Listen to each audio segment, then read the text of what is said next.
na natunga ang ato ang dako kay nga union sa Mindanao. Matag sa po few information about ni mga ison. Ang atong union kaniadto na ay more than 800,000 ka mga sakop. Tibok Mindanao mga kaisunan, tanan napulo sa Mindanao, part sila sa South Philippine Union Conference. Sa diha nga gitunga mga igsoon, naatay union diri sa Southeastern Philippines. Please tell me kung singalan sa itong union. Mura di pa kayo itong pamilya, no? Ang atong union, ang singalan? Southeastern Philippine Union Mission. Ang iyang short na iso ng pagkasunti, gitawag siya o SEPUN. Ay lang nilong ina nga SEPUM, no? Kaya kung mo-ismila mo sa Davao na University of Mindanao, di ba po nilong ingon nga di ba? Kung buat mo sa UP's Manila, di ba mo ingon nga, nag-ismila po sa ato yung ihilwas, no? Pero di hapon mo makasala, mag-iso na mo ingon mo nga, na natong presidente sa SEPUM, di hapon mo makasala. Pero kung makaingon mo nga, na atong presidente sa SEPUM, murag mas malipay kung gabay, kaya nga naman, na plaster na to. Sama ba sa SPEC? Pwede tayo yun nga, dito ko nag-ismila sa SPAC. Kung mag-SPAC, murag maghapak, no? Pero pwede tayo, SPEC, murag it sounds makaisunan na very friendly. So, nahita mo igsoon, pag binahinay, nabahinan kita dinhi o 436,000 members. Sa ito kayo nga murag mas naganda diri nga park sa Mindanao. Unya, I am very happy spiritually to tell you nga niining tuig kasamtangan mga kaisunan as of July 31, 2024 kini siya nga union nakabautismo ta og 31,000 plus. Amen. Amin iso, di ba? Ang mga lalaki na may amen. Mga babae, Amen. pwede mo maka-apil. Women's ministry, o pwede ka maka-apil. Naka-apil ka mga kaisunan, pero walang sunod ako na dunggi yung mga amen. Pero gikan din sa hutong sa mga lalaki, naka-amen sila mga kaisunan, may anak nga kalampusan nga gihatag sa Ginoo alang sa matag usa kanato.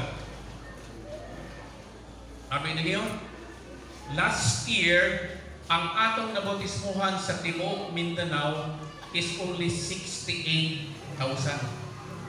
Sa ato pa, ang katunga nato karon nag-31 na ka, kung imo ning tagtanaw ning suon sa kinatibukan nga Mindanao, murag madubli ang atong productivity karon nga year i-compare sa last year. So mauna ang panalangin matigsunan sa liha nga atong gibahin ang atong union sa Mindanao. Bahala gamay na nga amin, kuntinto na ko anak. Amen. Alay isa ka amin mag-isunan. Fight na siya. Nanabay kaldero niya na plastar? Nana, dito sa Pikas, nanapod. In kaso isuon nga laayon mo, adto na mo sa kaldero, ay lang po ninong ipataginting ang aklog, karon dili ta madistorbo. Ay na isuon sa atong bersikulong giandam alang ini nga bunta.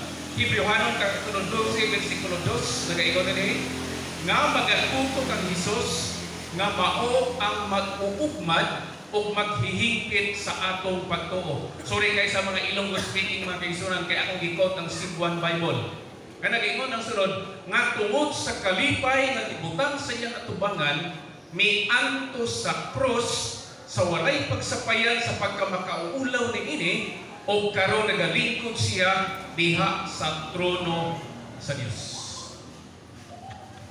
Mga kaisunan, bisag kinilang usa ka bersikulo ang atong basahon niining atong entire worship service. Malipay kong ma-introduce na ang atong Diyos mga kaisunan, wala magsapayan sa pagkamakauulaw, nagpakamatay para nimo o para nako. Ang pangutana, are we happy for that mga kaisunan? Yes or no? Amen. Salamat kayo. Abi ninong kinsa tutoy dapat mamatay? Kita. Pero na ay nagpakamatay para nato sa atong theology mga kaisunan, gitawag na siya og substitutionary death. May ningon kaganina nga Pastor, nakita ko lang ka sa TV, pero personal na yun. Pero mas tigwang man ka dito sa TV. Ako tubago ng mga kaigsunan, ang kamera mo itigwang, ang inyong mata mo itinaw. Nag-ingon si Sister White, mga kaigsunan, during his 30 years of life on earth, grabe nga pagkasulti, ingon siya, his heart was wrung with inconceivable anguish. Sa iya ko nung 30 katuig nga pag kinabuhi na ninyo taa, ang iyang kasing-kasing mga kaigsunan, gipuga, gilubagan sa dili mahanduraw. Murag lawom na kayo ng pagkasibuano. Sa dili ma-imagine mga kaigsunan nga kasakit. Kung sa pagilugan, the path from the manger to Calvary was shown by grief and sorrow. He was a man of sorrows and acquainted with grief, enduring such heartache as no man language can portray. So, kung maghisgot ang makaisunan sa kinabuhi ni Ginoong Jesucristo, ang sakripisyo pa lang nga aspeto anak mga kaisunan, grabe na yun kang ilgig. Pero di kita mo concentrate dito. Atong tanaw na igsoon ang upat sa kabahin sa iyang pagkamodelo. Ang atong guide mga kaisunan ni ini nga kurikulum na hisgot nga kay si Kristo nga atong modelo naapoy part diri mga kaisunan kung unsa iyang relasyon ngadto sa mga babae. Dunay isyu mga kaisunan nga nanguyab kuno si Ginoong Jesucristo. Sino una-una? Posible ba nga nanguyab? Wala. Ano mo katawa man yung mga ulitaw? May mga ba nga, wala dito siya nanguyab kay Diyos man siya. Ako alam ni mga kaisunan. Panaghap lang niya, ayaw nyo nagtubuin. Kay siya 100% na tao mga kaisunan. Niapot siya 30 years old. It was quite possible nga nanguyab si Ginoong Jesucristo. Pero wala siguro yung record nga nagtago-tago siya kauban sa uyab. Wala siguro yung record nga iya bang idala ayang uyab daw manangin sa mga ginikanan pero yun na bitaw mga igsoon. Pero ako na siyang pagpanaghap. Ato pong tanaw ng igsoon ang iyang speech kung sa iyang sinundihan as a member of human family kinsa siya in dealing with temptation giunsa niya o adto ta sa iyang overall conduct. Ingon nga sakop sa panimalay mga kaigsunan, labi na sa mga lalaki, kinsa man si Kristo. Nag-ingon ang Marcos Kapitulo 6, abi ninyo dunay duha ka bersikulo nga naghisgot kung kinsa siya.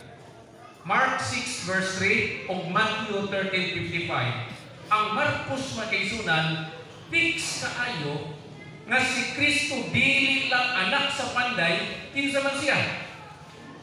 Siya gyud ang panday. Tanawan ninyo ang rendition of is this not the carpenter? Ang Matthew iso nagaingon, is this not the son of the carpenter? Ako kita na mga kaigsunan, kung sumala pa din sa Bisaya, dili ba siya mauman ang panday? Ang anak ni Maria?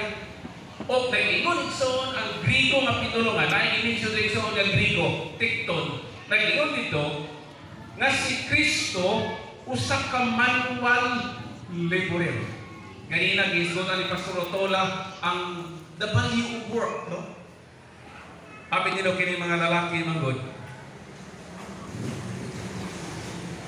Kung mawala gani ang bugas sa panimalay, ang first yun nga mag-blame mga kaisunan, kinsa man. Kapag ninyo, kung wala mo kay balo, yun lang po nga akot. Ha? Panalita na wala ang bugas sa kapanimalay, kung wala'y makaon sa kapanimalay, kinsa dayon ang una na dapat i-blame? Kusga ninyo, bisag mga babae, please answer me. Kinsa man yun? Ana! Ang atong question nyo rin siya, ang asawa daw. Minaw na po mga kaigsunan, sa Pilipinas nga setting, murag ang mablame yun mga kaigsunan ang banak, ang lalaki.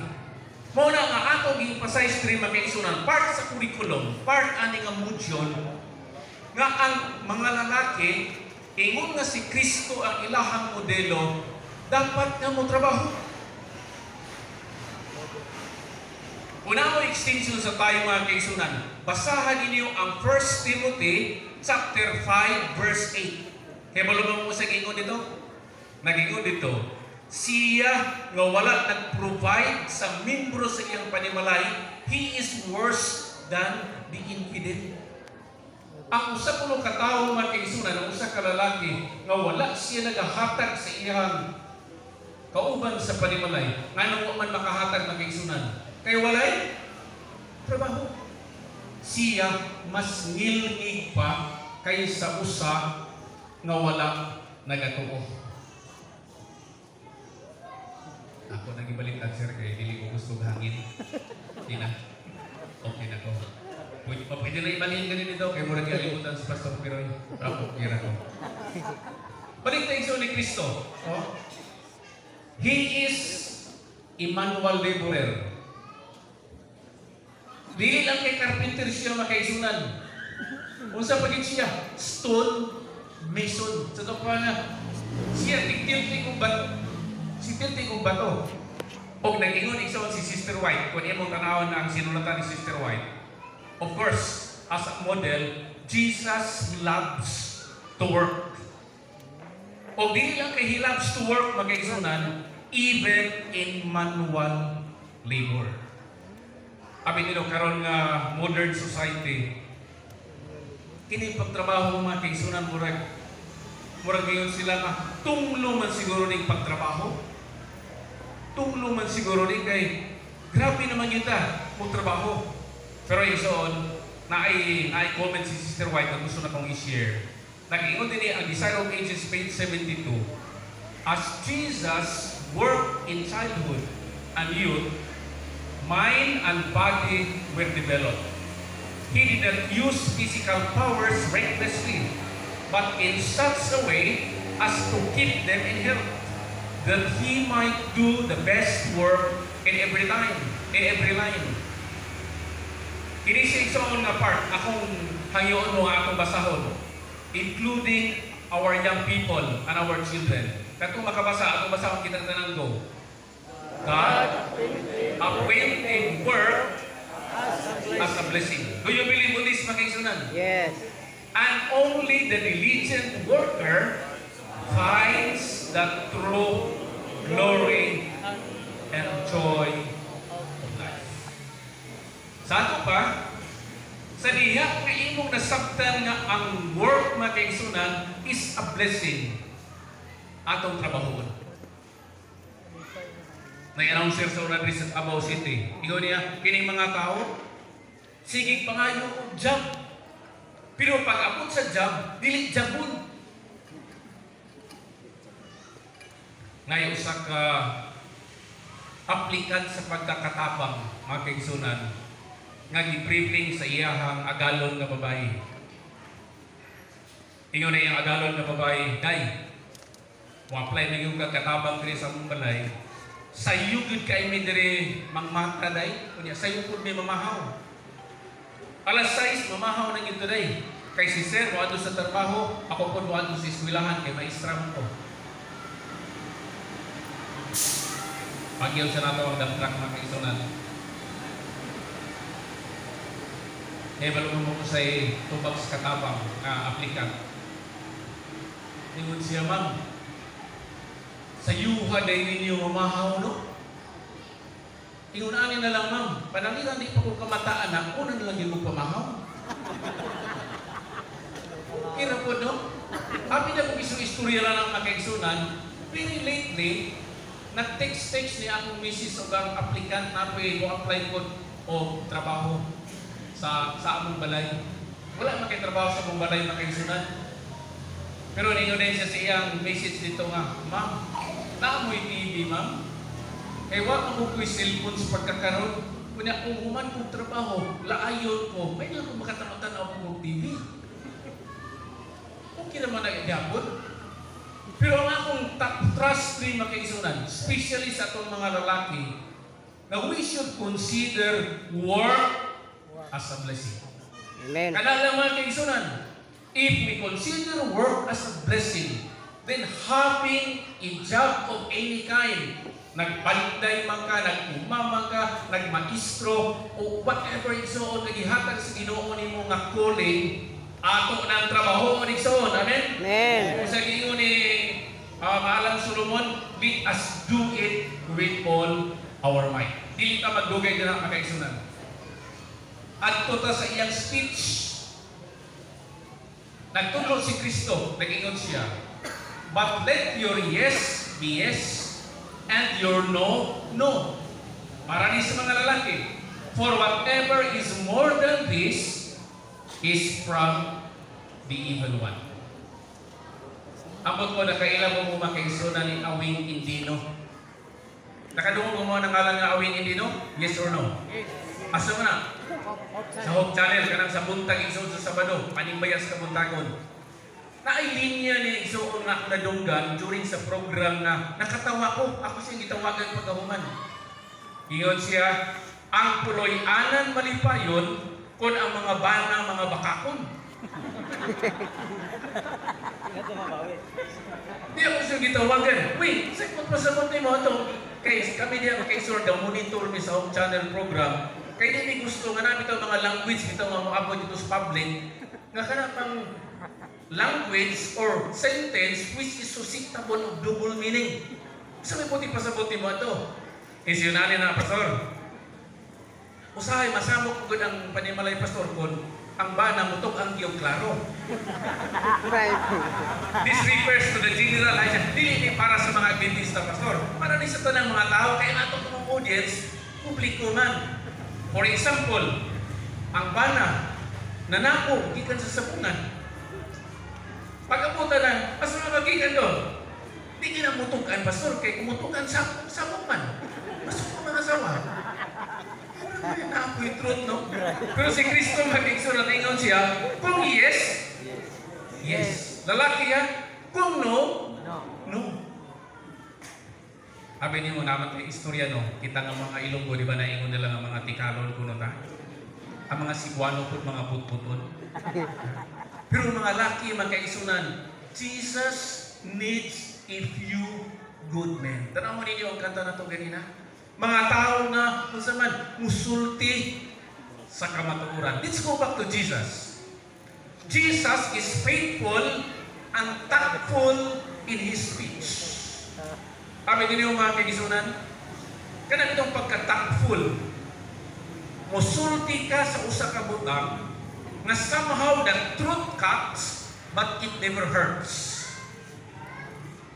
Napigiganahan kay isoon nga tao nga akong idol ko. Grabe ka tactful. May mo pahilo ng istorya.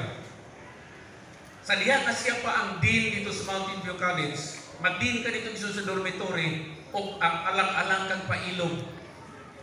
Makapatay siguro ba estudyante? Siguro nga estudyante, naigikan sa Arakan, naigikan sa Rojas. Dili magpunta mga nabuhutan dito ng mga estudyante, nagilaay, way kwarta. Saba kay mga estudyante makaisunan, naasi mga gakbay pa kay mga bata.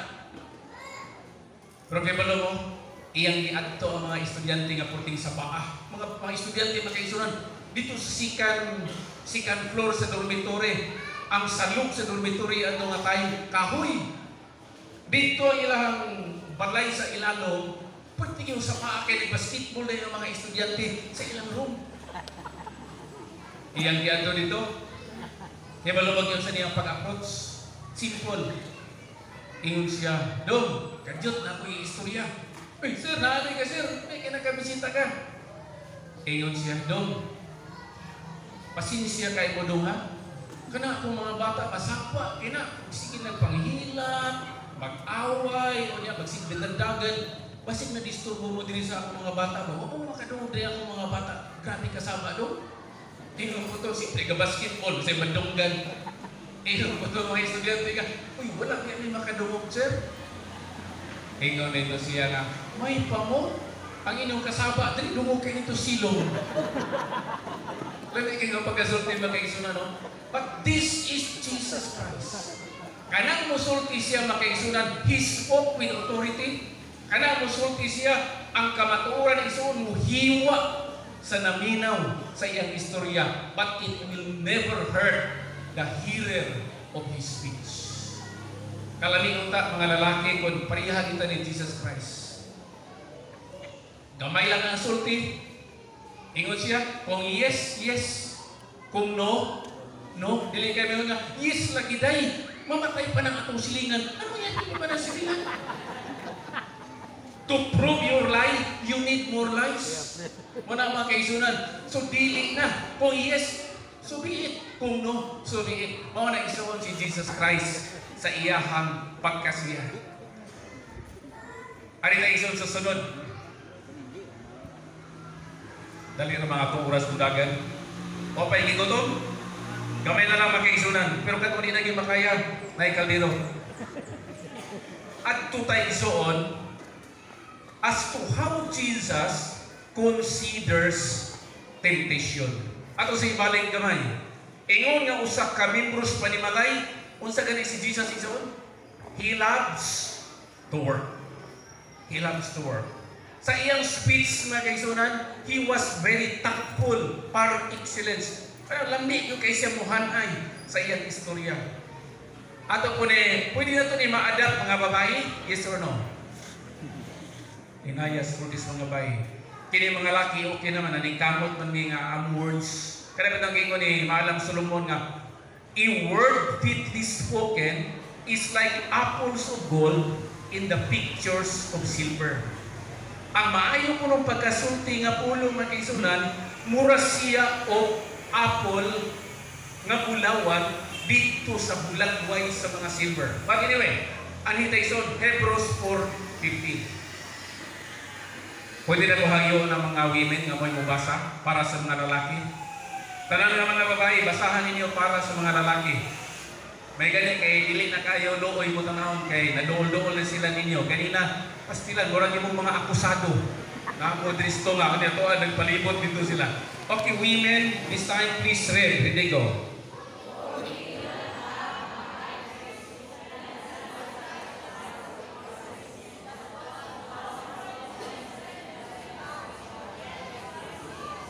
Okay. Si Kristo ini nga statement magkaisunan, siya ang gitawag nga atong high priest.